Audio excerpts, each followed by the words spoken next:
Esto es más o menos lo que habíamos hablado recién. Cuando vemos el origen de un nervio raquídeo, el nervio raquídeo va a tener, al ser mixto, como si fuera cualquier nervio mixto, tiene dos raíces. Una raíz, que es la raíz motriz, motora, o Perdón, también... Miguel, Sí, disculpa, hay algunos chicos que no están escuchando. Quiero saber si todo el mundo escucha o solamente son ese par que está Yo teniendo sí, problemas. Yo sí yo escucho. sí Yo escucho escucho. perfecto. Yo escucho Ok, también. Te escucho. Yo Escucha, escucho perfecto, se escucha. listo, Ariel. Seguí nomás, entonces. listo, dale. Perdón. Decía entonces que como todo nervio mixto va a tener dos raíces. Una raíz es la raíz motriz, motora, o también llamada raíz anterior. ¿Sí? La raíz sensitiva es la posterior. Y generalmente las podemos identificar porque antes de salir de la médula, si vemos en el esquema, hay una de las raíces que tiene una dilatación, que es lo que se llama ganglio espinal o ganglio raquídeo, que no sería otra cosa que, como cualquier nervio sensitivo, que estamos hablando de la rama sensitiva, eh, es el origen, el lugar donde está el cuerpo de la primera neurona, lo que nosotros en los pares craneales llamamos origen real.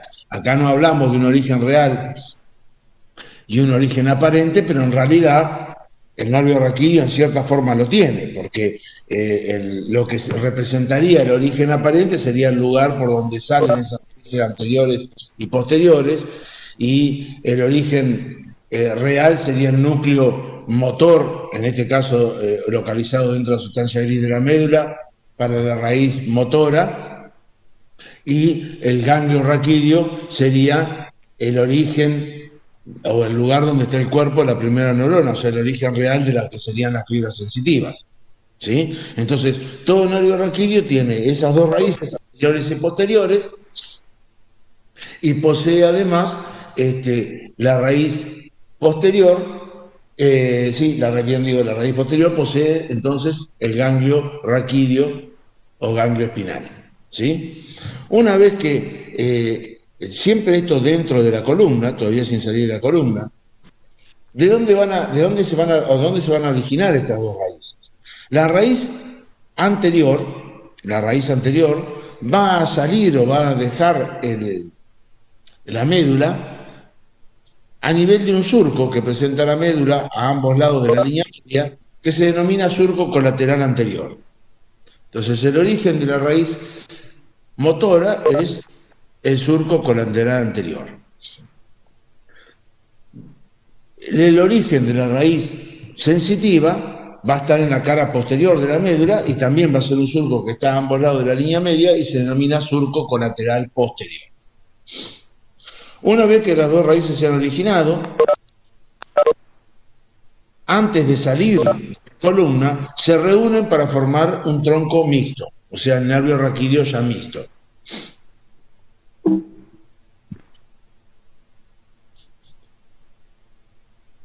Y van a salir de la columna por un orificio que queda entre vértebra y vértebra, que se denomina orificio de conjunción. Cada nervio raquídeo sale por un orificio de conjunción de las vértebras. Bien.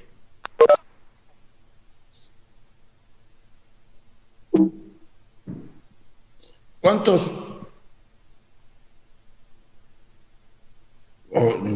¿Cuántos nervios dijimos vamos a tener? 31. Van a estar divididos, al igual que las vértebras, están divididos en regiones, ¿sí? Cervicales, dorsales, lumbares, sacros, coxigios. Va a haber 8 nervios cervicales, ¿sí? Bien. Una vez, acá lo tiene la función. Si nosotros recordamos, a ambos lados de la columna teníamos la cadena simpática, ¿se acuerdan? Los ganglios simpáticos con los ramos comunicantes, la cadena que llamábamos laterovertebral. ¿Qué pasa una vez que las dos raíces se unieron y salen por el agujero de conjunción? Una vez que salen por el agujero de conjunción, el nervio raquídeo vuelve a dividirse en dos ramas. Una que va a ir hacia atrás, una rama posterior o dorsal, que va a ir hacia la parte posterior del cuerpo, y esto lo hacen todos, y otra que va a ir hacia adelante y se va a llamar rama anterior o ventral. ¿Sí?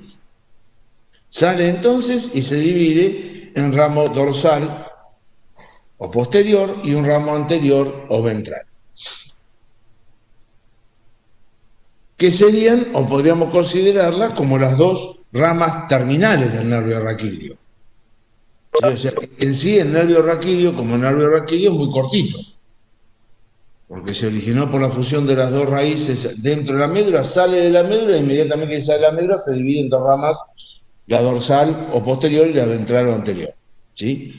Y todo nervio raquídeo va a tener, a su vez, una rama colateral, perdón, dos ramas colaterales, ¿sí? Siempre va a emitir dos ramas colaterales, el tronco mixto que sale, ¿sí? Va a tener un ramo que se denomina ramo meningio o sinuvertebral, ramo meningio o sinuvertebral, que se va a originar inmediatamente que el nervio sale de la columna y vuelve, es recurrente, vuelve a introducirse por el orificio sinuvertebral, por el orificio de conjunción hacia el interior de la columna. Y va a estar destinado, este nervio, va a estar destinado a inervar lo que sería la dura madre, o sea, las meninges que envuelven a la médula. El otro ramo colateral que va a emitir va a ser el llamado ramo comunicante blanco. Ese ramo comunicante blanco es el que se extiende entre el nervio raquídeo y el ganglio linfático, el ganglio simpático. Que si recordamos de cuando vimos simpático, por este ramo comunicante blanco es la forma en que le llega al ganglio simpático la fibra preganglionar. ¿Sí? Ramo comunicante blanco está constituido por la fibra preganglionar del simpático.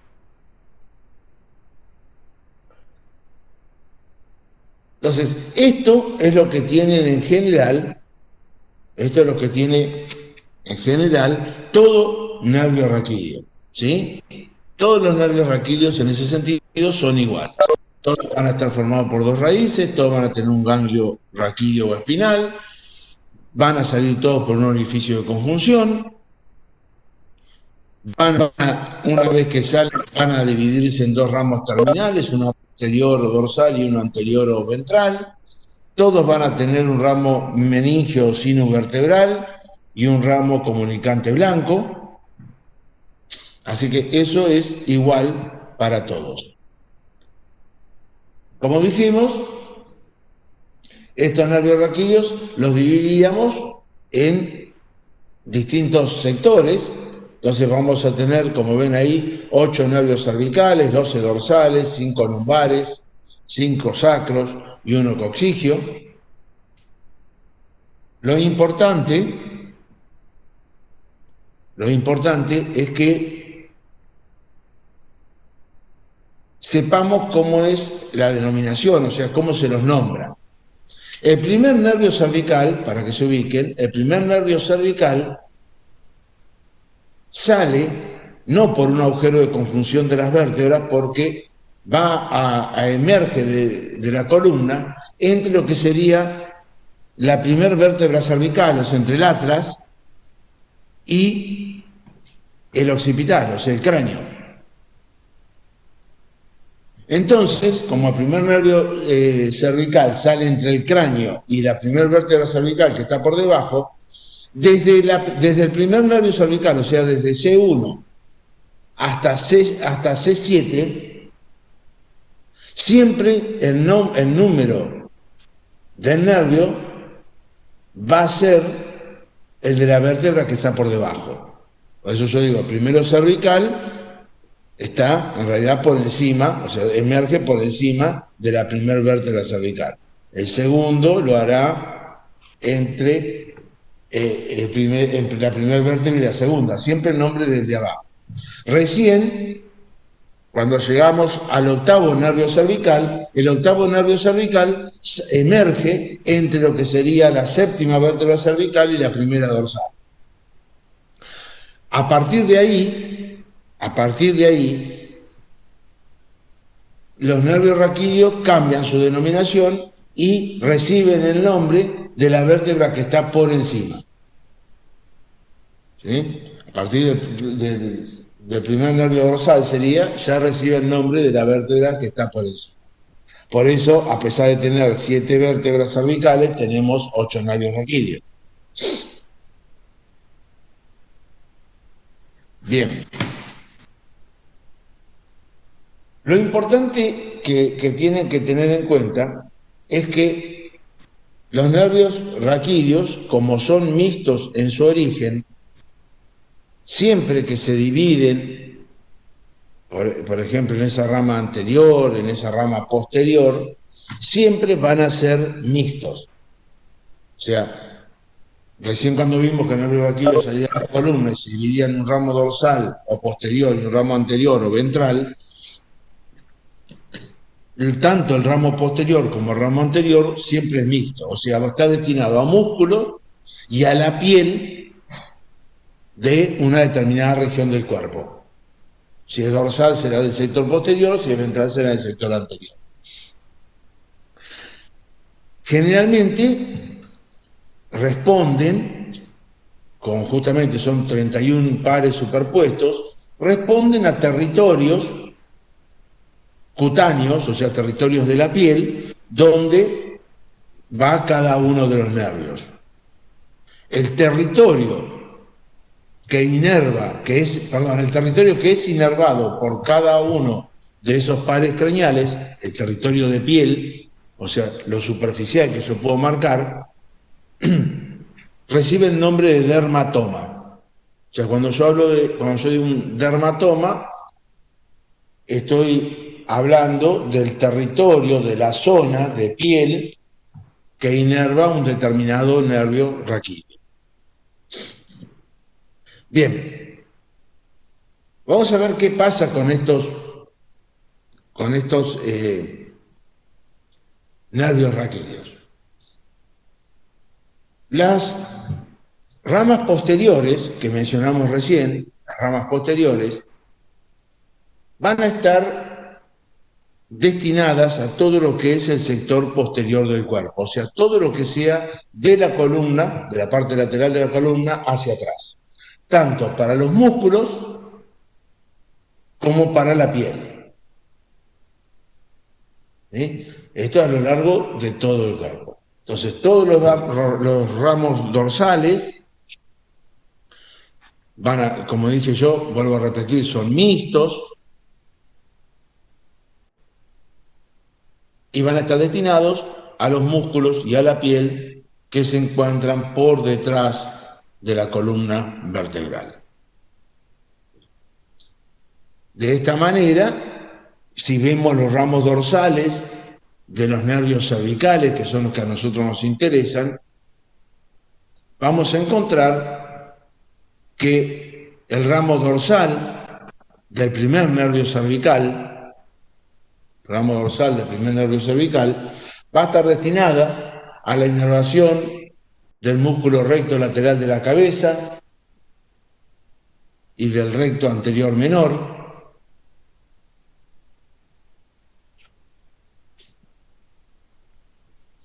También, acá lo tenemos, va al recto posterior mayor y a los oblicuos.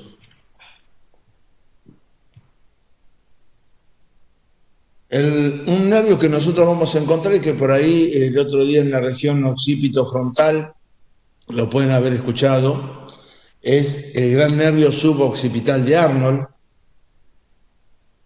que corresponde al un nervio que es el ramo dorsal, en realidad del segundo nervio cervical, que está, acá tenemos el ramo posterior, ¿sí? El nervio suboccipital de Arnold es un nervio que se desprende, como vimos, del segundo, el ramo dorsal del segundo cervical, va a dirigirse hacia atrás, va a ir a perforar los músculos de la nuca, va a inervar a lo que es el esplenio, el complejo menor, el trapecio, y también va a dar ramos más superficiales, que van a ir a inervar todo lo que es la piel de la región occipital. Por eso lo encontramos en la región occipitofrontal, como inervando el sector posterior de la región occipitofrontal, la piel en forma sensitiva. Después los demás ramos dorsales, del tercero al octavo, van a ir a inervar todo lo que son los músculos de la nuca y la piel de la región de la nuca.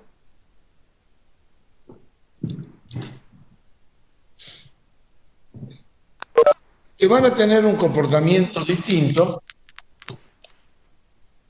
van a ser los llamados los ramos ventrales o anteriores del nervio raquídeo.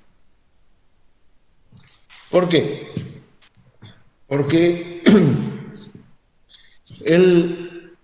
los ramos anteriores de todos los nervios raquídeos, no solo de los cervicales, sino de todo el cuerpo, todos los ramos anteriores tienen una tendencia.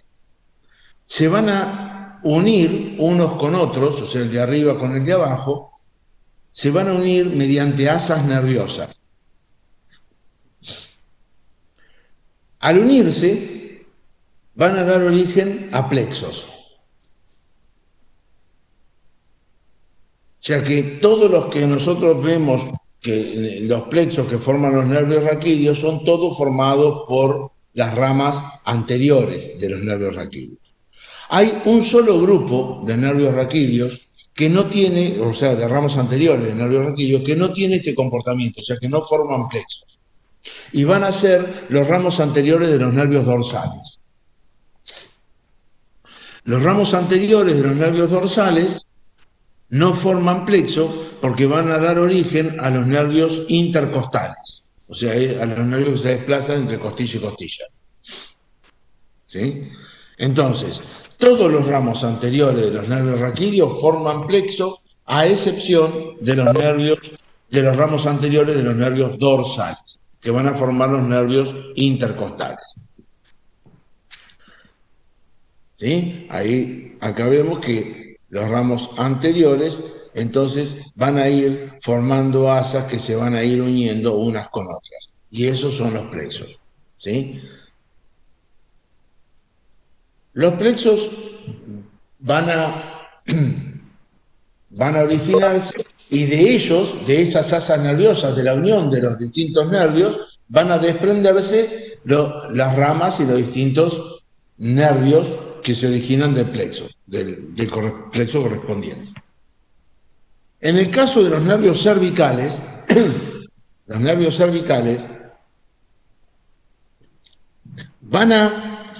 los ramos anteriores de los nervios cervicales van a formar dos plexos.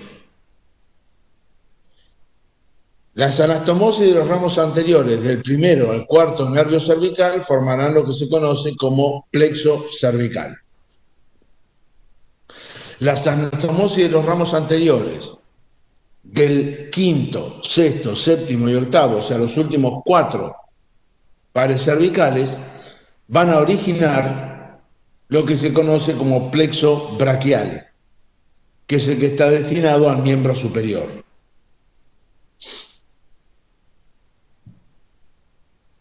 Los nervios, acá los tenemos, los nervios, dijimos, los ramos anteriores de los nervios dorsales no forman plexo, ¿sí? Forman los nervios intercostales, y luego los ramos anteriores de los nervios lumbares, sacro y coxigio formarán lo que se llama plexo lumbar, el sacro o el sacro coxigio. ¿Sí? Ahí ven, acá vemos que los distintos nervios, ¿ven cómo se forma el plexo cervical?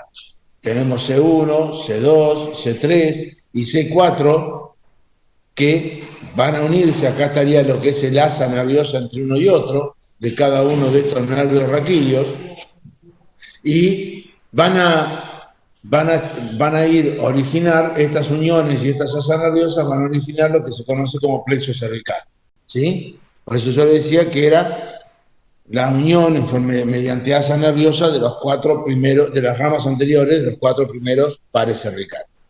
Quiero que quede claro un concepto que es muy importante. El plexo cervical hay uno, ¿sí? Obviamente uno de cada lado, ¿tá? Pero me refiero que plexo cervical no hay dos partes. ¿Por qué? Porque todo el plexo cervical que nosotros estamos viendo, como dije yo, está constituido por fibras mixtas. Ahora, de este plexo cervical, como están viendo ustedes, se desprenden distintos nervios. Se van a desprender distintos nervios, que nosotros le vamos a decir ramas, ¿sí? Esas ramas, esos nervios que se desprenden, pueden ser algunos mixtos, puede haber algunos que son sensitivos y puede haber algunos que son motores. ¿Ah? Entonces, del plexo se desprenden ramas de distinta naturaleza, pero el plexo en sí y la constitución del plexo es totalmente mixto. ¿Ah?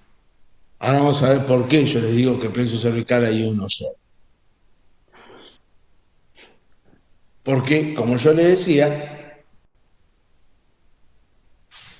ese plexo cervical emite ramos sensitivos que se les dice superficiales. ¿Por qué? Porque van a estar destinados a la piel, entonces tienen que alcanzar la superficie. Los ramos profundos van a ser ramas motoras, o sea, son los ramos musculares que tiene el plexo cervical. Y también va a tener ramos anastomóticos, o sea, anastomosis con algún nervio vecino, ¿sí? O ganglio.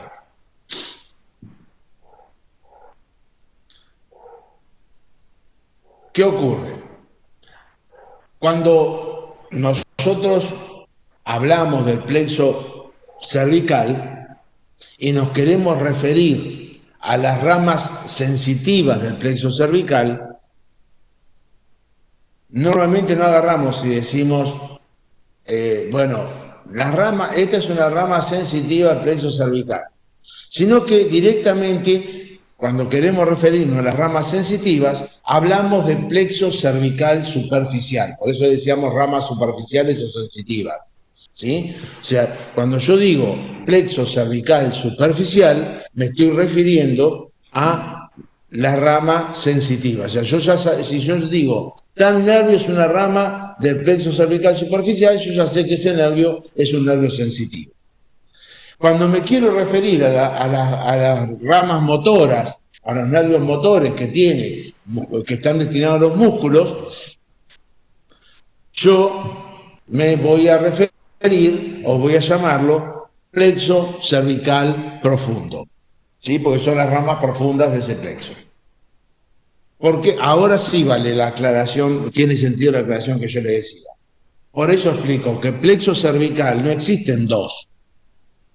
Porque muchos piensan que cuando yo hablo, cuando se lo leen y decimos plexo cervical superficial y plexo cervical profundo, son dos plexos distintos que están constituidos, uno por ramas motoras, otra por sensitivas. No, el plexo cervical es uno solo, ¿sí? Del cual se desprenden ramas sensitivas y del cual se desprenden ramas motoras. Todas aquellas ramas sensitivas se le dice que constituyen el plexo cervical superficial. Todas las ramas motoras se les llama plexo cervical profundo, pero es un solo plexo y vamos a ir viendo cómo se originan todas las ramas y van a ver que es exactamente lo mismo, no hay dos plexos diferentes. Es una división teórica, más que nada para orientar desde el punto de vista de la función de las ramas, poder agruparlas a esas ramas del plexo y nada más, ¿sí? Entonces le decía, si nosotros tomamos los primeros 4 pares cervicales, se van a formar asas, decíamos, se forman asas que van a unirlo y van a formar el plexo cervical. Bien, entonces vamos a ir viendo cuáles son esas ramas que se desprenden del plexo cervical. Empecemos por las ramas sensitivas. Las ramas sensitivas, que constituyen lo que dijimos el plexo cervical superficial, se van a dividir en 3 grandes grupos. En las fibras ascendentes, fibras anteriores y fibras descendentes o ramos descendentes. Los ascendentes van a ser 2, la mastoidea y la rama auricular magna.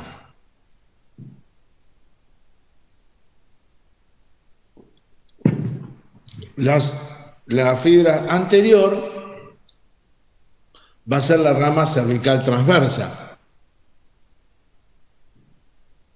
y las descendentes va a ser una ramo supraacromial y una supraclavicular. ¿Sí?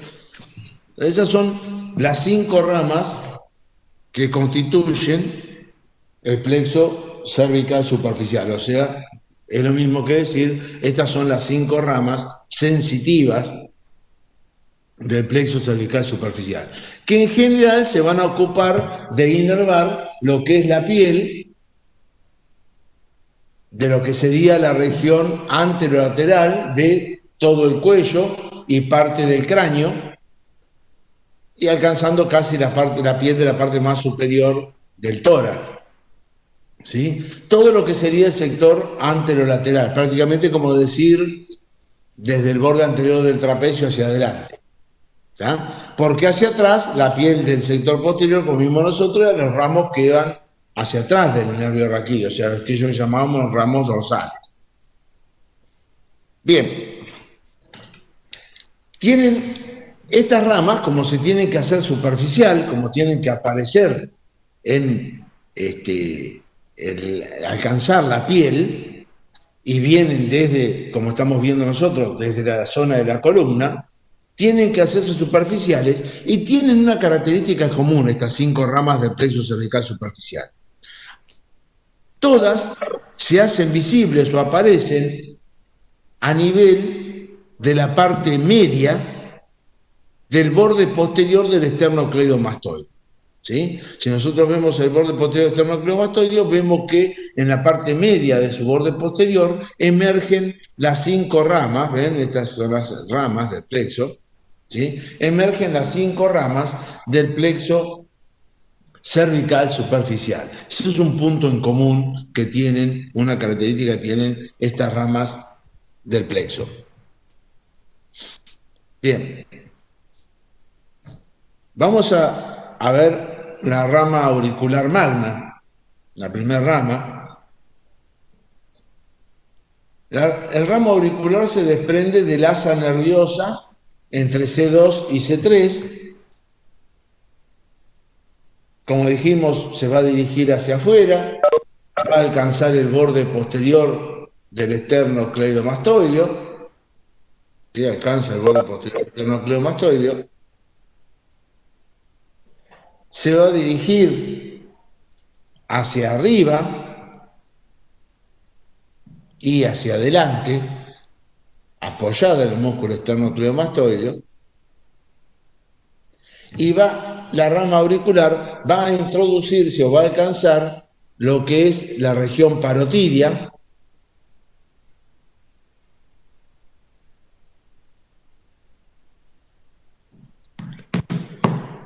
y va a inervar a parte de la piel de la región parotidia, parte del pabellón, del sector anterior del pabellón auricular. En este sector, acá en la región parotidia, por delante del pabellón auricular, se va a anatomosar con el nervio auriculotemporal, que también va a esa zona.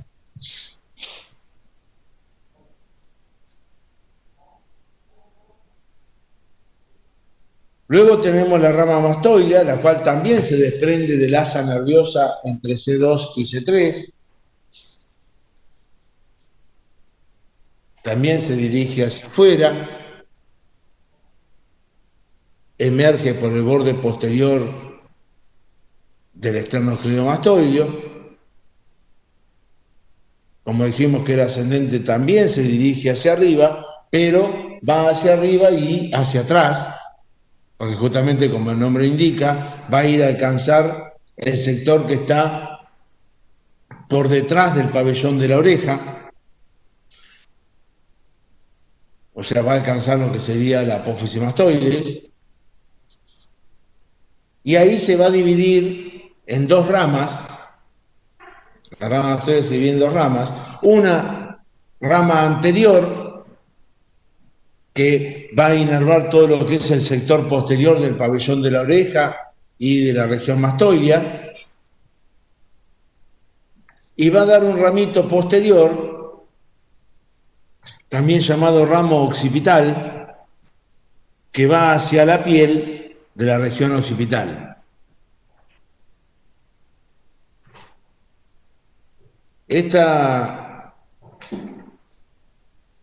Quiere decir que esta rama mastoidea va a inervar todo lo que es el sector posterior del pabellón de la oreja, todo lo que es la región mastoidea y todo lo que es y parte de la región occipital. ¿Sí? Siempre estamos hablando de inervación de piel, inervación sensitiva, ¿no? Cuando estamos hablando de estas ramas. Luego tendremos la rama cervical transversa, una rama que se origina a nivel del tercer nervio cervical, se va a dirigir hacia afuera, va a alcanzar el borde posterior del músculo esternocleidomastoideo, y acá, una vez que alcanza el borde posterior del músculo esternocleidomastoideo, acá se hace horizontal, se apoya en la cara externa del músculo esternocleidomastoideo, va a pasar entre el músculo esternocleidomastoideo y la yugular externa que la cubre, sigue hacia adelante y al alcanzar el borde anterior del esternocleidomastoideo, o a veces un poquito antes, se va a dividir en ramos ascendentes y ramos descendentes. Los ramos descendentes se van a dirigir a la piel de la región externar y clavicular, y los ramos ascendentes van a ir a inervar todo lo que es la piel de la región, bueno, de parte de la región infraioidea, de la región supraioidea, y algunas fibras superan la basal de la mandíbula y llegan a inervar un sector de la cara, vecino, la piel de la cara, vecina al agujero mentoniano. Por eso ahí se anastomosaría con el territorio sería con ramas del nervio bucal o a veces del nervio mentoniano. ¿Sí? Es más, en algunos trabajos de investigación se han descrito que algunas fibras de estas ramas del plexo cervical superficial, de la rama cervical transversa, algunas fibras podían meterse o han encontrado que se metían, se introducían en el agujero mentoniano hacia el conducto dentario inferior, con lo que se le podía atribuir a veces alguna inervación suplementaria o complementaria a las piezas dentarias inferiores. Bien, luego nos quedan las dos ramas descendentes, la rama supracromial y la supraclavicular. La rama supraclavicular se origina de C4, se va a dirigir hacia afuera, alcanza el borde posterior del esternocleidomastoideo y se va a dirigir hacia abajo y adelante, ¿sí? Viene hacia abajo y adelante, para inervar la piel de la región supraclavicular y parte de la región subclavicular.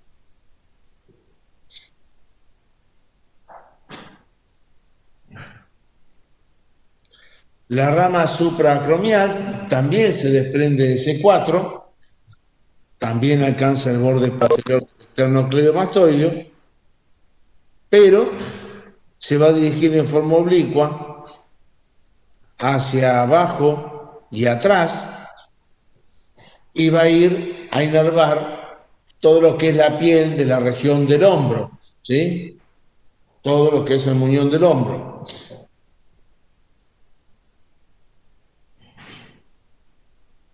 Perdón, Bien. profe, ¿se dirige oblicua, dijiste? Sí, oblicuamente va en forma oblicua hacia atrás y abajo, hasta alcanzar la piel del hombro.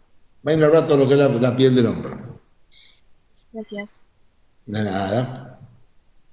Bien, estas entonces son las ramas sensitivas o lo que nosotros llamamos plexo cervical superficial. Vamos a ver cuáles son las ramas motoras del plexo cervical superficial, de la cual algunas hemos mencionado en algún momento, siempre algún de estos nervios lo hemos mencionado, y dijimos que ese plexo cervical profundo son, vuelvo a reiterar, son ramas motoras, o sea que van a estar destinadas a músculos. Vamos a ver nosotros que se las divide también en distintos grupos, ¿sí? Vamos a tener un grupo ascendente, grupo descendente, grupo interno y grupo externo.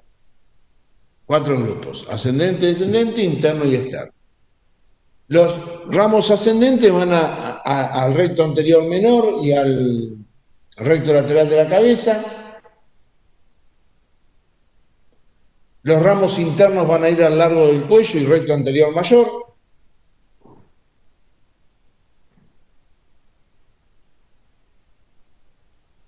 Los ramos externos van a ir a músculo angular del omóplato, trapecio, romboides y al esternocleidomastoideo.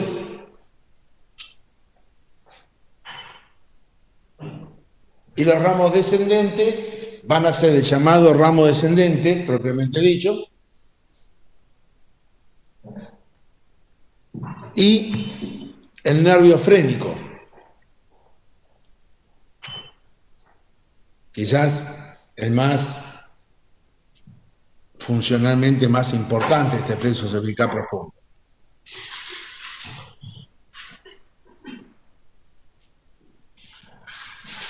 Si nosotros tenemos que ver cómo se desprenden, ven, ya tenemos las 5 ramas del plexo cervical superficial. Vamos primero a tener los dos ascendentes, ven, de C1 se desprende el nervio para el recto anterior menor y para el recto lateral.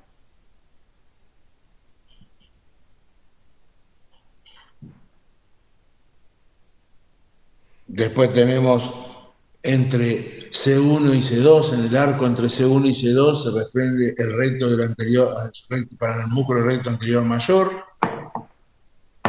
Del arco entre C2 y C3, el del largo del cuello.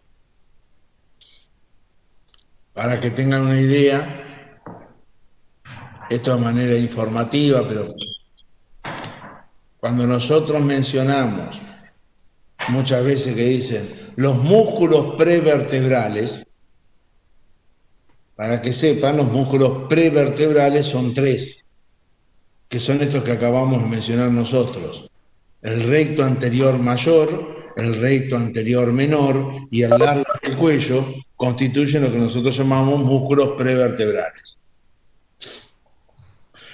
Bien, después teníamos las ramas externas,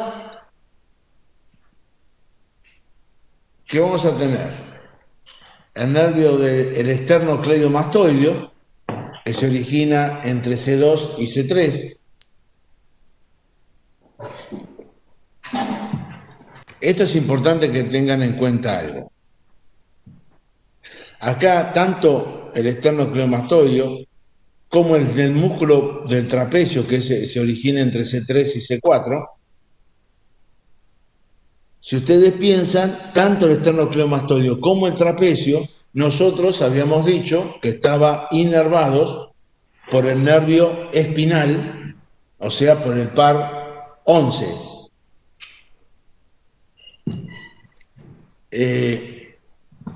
Acá, y es verdad, no está mal lo que habíamos dicho, pero ahora vemos que el plexo cervical da un nervio para el esternocleidomastoideo y para el trapecio.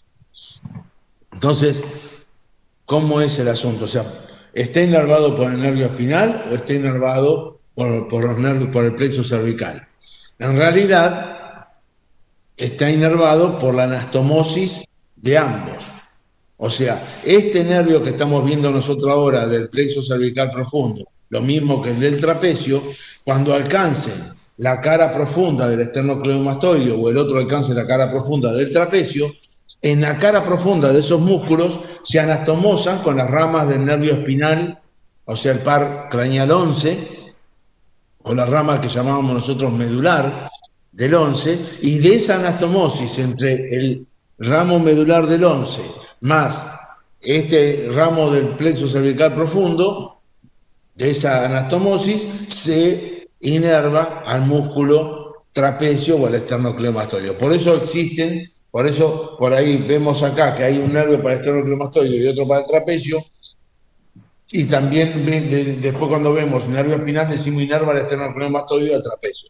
En realidad, si fuéramos estrictamente correctos, la inervación del esternocleidomastoideo sería entre una anastomosis entre C2, C3 y el nervio espinal, o el trapecio sería entre C3, C4 y el nervio espinal. O sea, eso es lo que ocurre. En realidad es un plexo, una anastomosis entre nervios cervicales.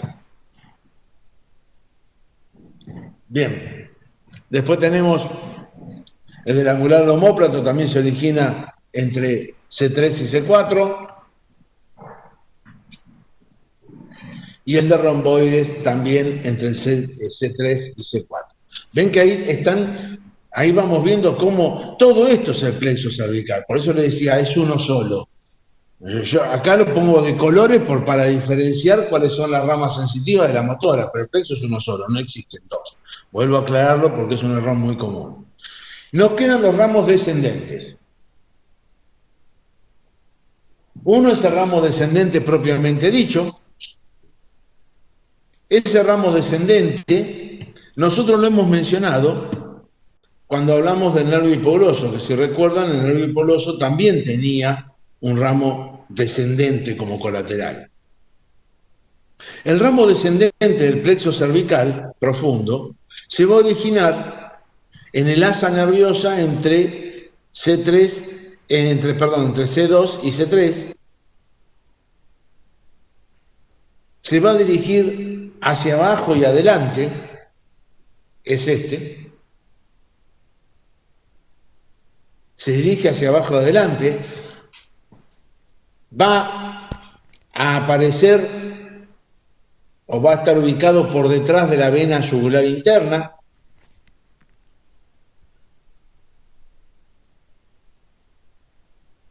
Y cuando alcance, o sea, estamos en la región carotidia, ¿sí? Estamos por debajo del esternocleidomastoideo. Ven la diferencia entre lo que es el plexo superficial y el profundo. Las ramas del superficial iban por la cara externa del esternocleidomastoideo.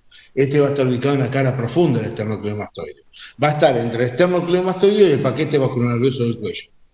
¿Qué pasa? Acá lo ven el paquete vasculonervioso de la vena yugular interna, ¿sí? Cuando llega a nivel del tendón intermedio del lomo mioideo, este ramo descendente se une a lo que nosotros vimos como ramo descendente del hipogloso, que es una colateral del nervio hipogloso, y van a formar lo que se denomina asa cervical,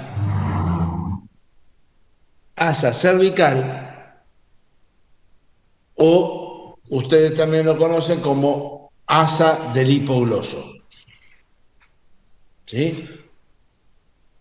Entonces, como lo hemos visto en el nervio hipogloso, el asa del hipogloso, también mejor llamada asa cervical, porque en realidad es un asa en el cuello y no un asa que pertenezca al hipogloso. Profe, disculpe que le interrumpa. Sí.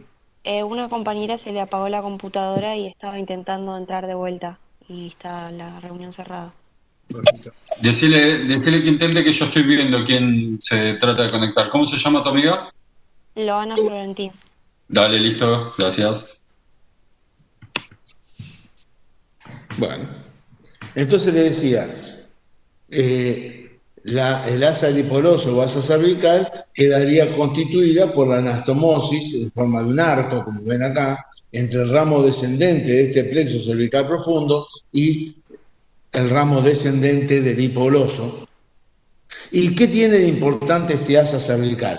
En realidad, nosotros vemos que del asa cervical, del asa del hipogloso, se desprenden filetes nerviosos que van a ir a inervar a los músculos esternocleidoioideo, esternotiroideo y homoioideo. Esternocleidoioideo, esternotiroideo y homoioideo. Que si recordarán, eran músculos del grupo infraioideo. Por eso cuando han estudiado músculos infraioideos dice a todos los músculos inferiores menos al tiroideo los inerva el asa del hipogloso, que es este asa cervical que estamos hablando nosotros. Bien. ¿Quedó claro esto? Profe, ¿podés repetir los nombres de vuelta? Esternocleidoioideo, esternocleidoioideo, esternotiroideo y homoioideo. Gracias. De nada. Bien. El último nervio que nos queda de estos ramos descendentes es el nervio frénico. Quizás,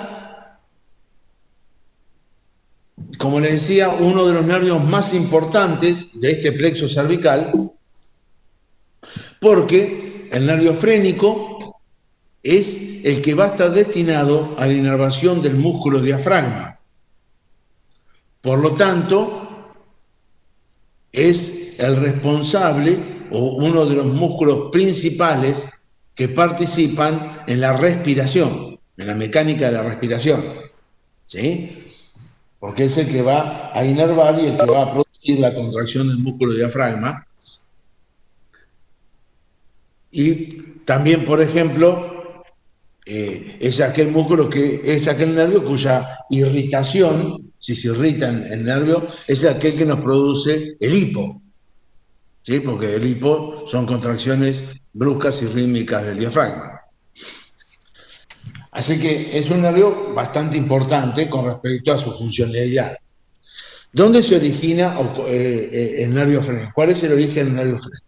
El nervio frénico va a tener un tronco principal o una raíz principal que se va a originar de C4 y puede tener dos raíces. Digo puede porque hay alguna que puede o no estar, pero puede tener dos raíces accesorias. La que está siempre es una raíz que proviene de C3. O sea que lo que nunca va a fallar es que tengamos que el nervio frénico se origina con un tronco principal de C4 y una raíz accesoria de C3. Eso está siempre. Pero puede haber a veces otra raíz accesoria que provenga del quinto nervio cervical, o sea, proviene, si recuerdan, yo les dije que las raíces anteriores de quinto, sexto, séptimo y octavo, o sea, de los últimos cuatro, formaban el plexo braquial. O sea que puede estar recibiendo esa rama que proviene del quinto, es una rama entonces que proviene del plexo braquial. Generalmente, ahora vamos a ver, ahí tenemos, ¿sí? Ven, el tronco principal del nervio frénico sería este, que sale de C4, el accesorio que está siempre es el de C3, y a veces recibe el de C5, ¿sí? Que sería el del plexo braquial. Estas tres raíces pueden pasar dos cosas, que tanto que el nervio se origine de C4, que es en realidad el verdadero nervio frénico, después recibe raíces, pero es el C4, y que inmediatamente que se desprende de C4 se le una la raíz proveniente de C3, o a veces, esta ramita proveniente de C3 no se une rápidamente al nervio frénico, sino que lo va acompañando al nervio, formando lo que se conoce como nervio frénico accesorio, y que recién se va a unir al nervio frénico, al tronco principal del nervio frénico, recién se va a unir en el tórax, antes de llegar al diafragma. Entonces, puede existir lo que se llama un nervio frénico accesorio, cuando si alguna vez leen un nervio frénico accesorio, que no es nada más que la rama proveniente de C3. Entonces, vuelvo a repetir, entonces el nervio frénico se origina por una rama principal de C4, y al cual se le suman dos raíces accesorias, la de C3, que puede viajar en forma independiente o unirse rápidamente, pero siempre está, y otra que puede o no estar, que es la de C5, o sea, del plexo braquial.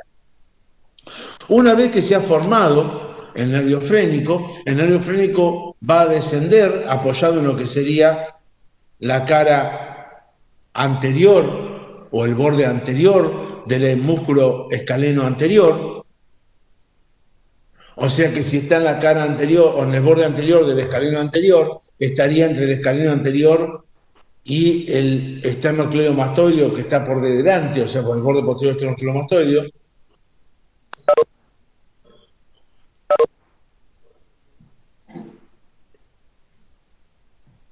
No. Iba a preguntar si alguno sabe cómo se llama ese espacio que se forma entre el escaleno anterior y el esternocleidomastoideo. Sí, profe. Sí. Sí, vos sí, Jorge. Me alegro. Anterior. Claro. Cuando vimos los escalenos y que estaban los espacios entre los escalenos, decíamos que estaban los hiatus interescalénicos.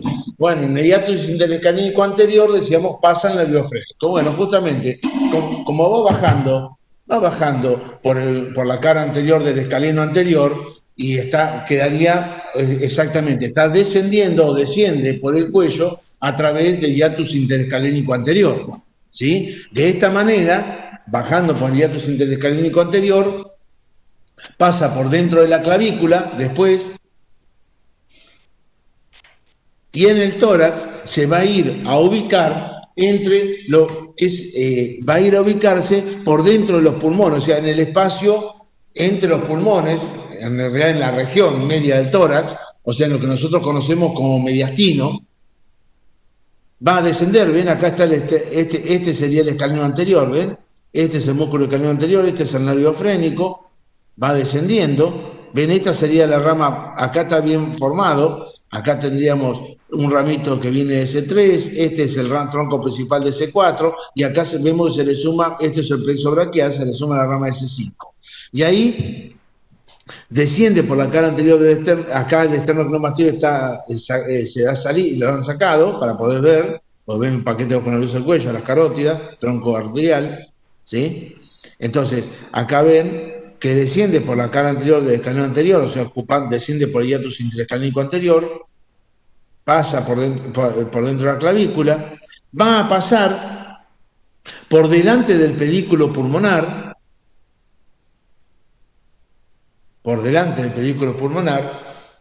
y por detrás del callado de la aorta, y va a descender entre lo que es la pleura, o sea, esta envoltura que tiene el pulmón, la pleura mediastínica, porque es la pleura que mira, y el pericardio. De hecho, da algunos ramitos del pericardio. ¿Sí? Cuando llega a la cara superior del diafragma, alguno de sus se va a dividir en muchos ramos, se divide, se ramifica en toda la cara, en todo el músculo diafragma, algunas ramitas perforan el diafragma para inervar el recubrimiento del abdomen que está tapizado por debajo del diafragma, que es el peritoneo, entonces va a inervar la cara peritoneal del diafragma, y le va a dar entonces la inervación motora al diafragma. En realidad, vale aclarar, porque es válido hacer una aclaración, en realidad el nervio frénico se lo describe como una rama, como lo hemos visto nosotros, una rama descendente del plexo cervical profundo, por ende una rama motora, pero no es estrictamente motor.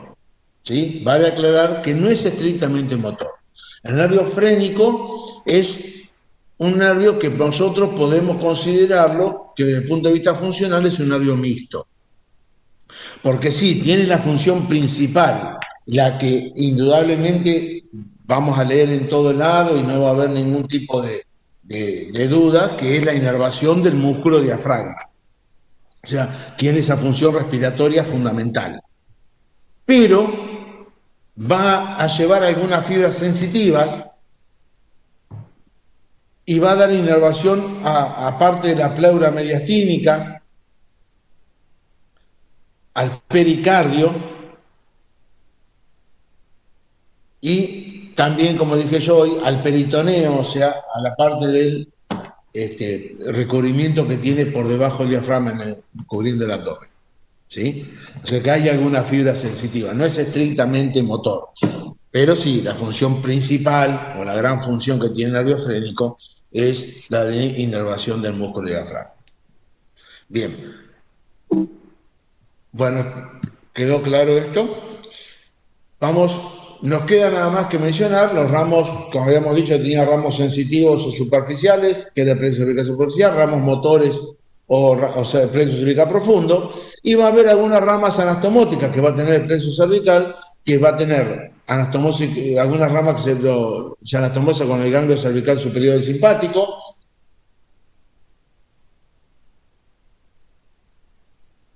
y con los pares 11, como vimos nosotros, para inervar, por ejemplo, al esternocleidomastoideo del trapecio, y al par 12, como vimos, formando el asa cervical o rama o asa del hipogloso.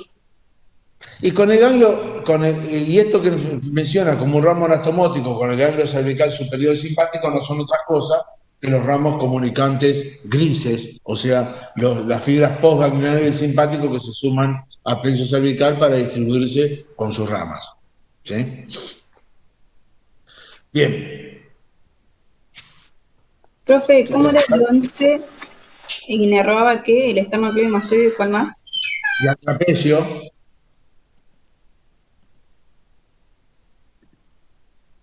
Bien. Gracias. ¿Alguna otra duda?